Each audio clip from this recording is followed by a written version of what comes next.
శ్రావణ మాసం సోమవారం శివారాధనకు ప్రత్యేకం.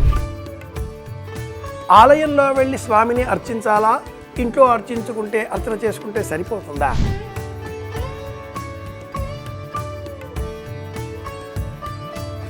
వర్షాకాలం, వర్ష ఋతువు, శ్రావణ మాసం సోమవారం సాయంత్రం వేళ శివాభిషేక సమయంలో కాసింత మంచినీరు ఒక చెంబులో, వెండి చెంబులో చేతబుచ్చుకొని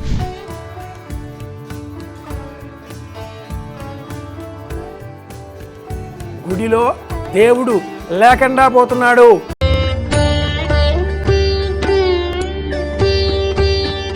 శ్రావణ సోమవారం ప్రత్యేకత ఏంటి? శుభమస్తు. శ్రావణ మాసం అనేటటువంటి మాసం. మధుశ్చ మాధవశ్చ శుక్రశ్చ శుచిశ్చ నభో. వేదంలో ఈ మాసానికి నభో మాసం అనే పేరు ఉంది. నభో మాసేందువాసరే అని ఒక ప్రమాణం. సోమవారం నాడు సూర్య సంబంధితంగా ఆదివారం కాగా సోమవారం నాటి చంద్రకళలకు శ్రావణ మాసం ప్రత్యేకతతో కూడుకున్నటువంటి వారం అవుతుంది. శ్రావణ సోమవారం ఈ రోజున తప్పనిసరిగా శివారాధన చేయాలి అంటాయి మన పురాణ ప్రపంచ గ్రంథాలు, కావ్యాలు, శాస్త్రాలు అన్నీ కూడాను. శ్రావణ మాసం సోమవారం శివారాధనకు ప్రత్యేకం. ఎందుకని? సైన్స్ ఏం చెబుతుంది? శివుడు చంద్రుడిని తన శిరస్సును అలంకారంగా ధరించుకున్న పరమదైవం. భూమండలం శివుడు, భూమి చుట్టూరా తిరిగేటటువంటి ఉపగ్రహం చంద్రుడు. ఈ భూమిపైన వర్షం కురిస్తే సస్యశ్యామలమై ధరిత్రి పులకరిస్తుంది.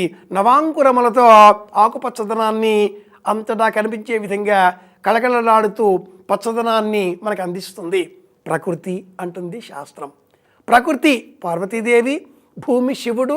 శివుడికి అలంకారంగా ఉండేది చంద్రుడు. ఉమా సమేత సోముడు కనుక ఆయన్ని సోముడు అని పిలుచుకుంటూ ఉంటాం. శివుడి పేర్లలో ఒకటి సోముడు, చంద్రుడి పేర్లలో కూడా ఒకటి సోముడు, వారాలలో ఒకటి సోమవారం. సోమలత ఒక తీగ. ఆయుర్వేద శాస్త్రంలో ఆరోగ్యాన్ని, ఆనందాన్ని అందించేటటువంటి అద్భుతమైనటువంటి ఔషధ విలువల గల తీగ సోమలత. ఆ పేరిట చేసేటటువంటి యాగం సోమయాగం. సూర్యాస్తమయ సమయంలో సోమవారం నాడు శివానుగ్రహం కోరి ఈశ్వర ఆలయానికి వెళ్ళి హరహర మహాదేవ శంభో శంకర అంటూ ఆ శివుడి పైన ప్రీతికరంగా కాసింత మంచినీరు సమర్పిస్తే శివుడు ప్రసన్నుడవుతాడు అని మన పురాణాలు చెబుతాయి. ఈ కథలో ఉండే అంతరార్థం ఏమిటి అంటే, ఈశ్వరుడు ఈ దేహమే, లోన ఉండే ప్రాణశక్తి. మనం స్నానం చేసే సమయంలో కూడా నమ శంభవే భవేజ చెప్పుకోవచ్చు.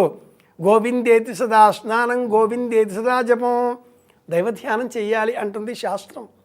అలాంటప్పుడు వర్షాకాలం, వర్ష ఋతువు, శ్రావణ మాసం సోమవారం సాయంత్రం వేళ శివాభిషేక సమయంలో కాసింత మంచినీరు ఒక చెంబులో, వెండి చెంబులో చేతబుచ్చుకొని లేదా రాగి చెంబులో చేతబుచ్చుకొని శివాలయానికి వెళ్ళి ఆలయంలో శివ సన్నిధానంలో నిలిచి హర హర మహాదేవ శంభో శంకర అని కాసింత నీరు శివార్పణంగా సమర్పిస్తే శివుడు ప్రసన్నుడు అవుతాడు.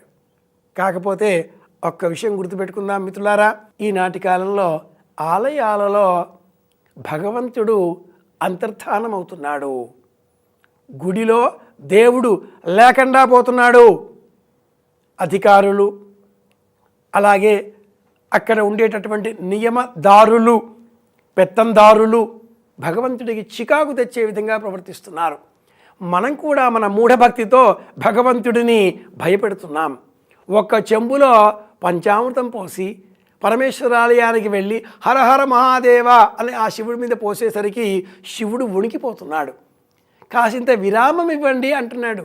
పాలు పోసాక విరామం ఇచ్చి నీరు పోసి కడిగి పెరుగు పోయాలి. పెరుగు పోసాక నీరు పోసి విరామం ఇచ్చి తదుపరి మళ్ళీ మనం తేనె పోయాలి.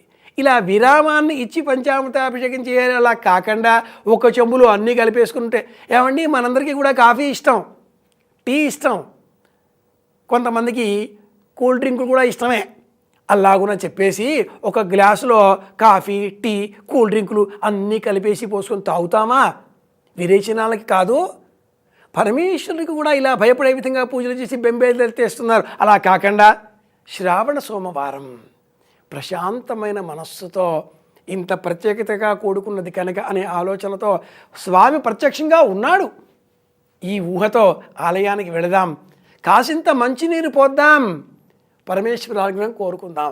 ఆలయానికి వెళ్ళడం ఇబ్బంది అనిపిస్తే ఇంటిలోనే ఎర్రమట్టితో చిన్న శివలింగం చేసి పళ్ళెంలో పెట్టుకొని మంచినీటితో అభిషేకం చేసి ఆ మట్టితో చేసే శివలింగాన్ని తులసి కోటలో అట్లా భద్రపరిచేసేసి 2 చేతులు జోడించి నమస్కరిస్తే ఈశ్వరుడు పరమానంద భరితుడవుతాడు. ఇది శ్రావణ సోమవార నియమం. పాటిద్దాం, అందరి క్షేమాన్ని కోరుదాం. మళ్ళీ కలుసుకుందాం. వెంకటరమణ శాస్త్రి గారి పెద్దబ్బాయి కాకునూరి సూర్యనారాయణమూర్తి. శుభమస్తు.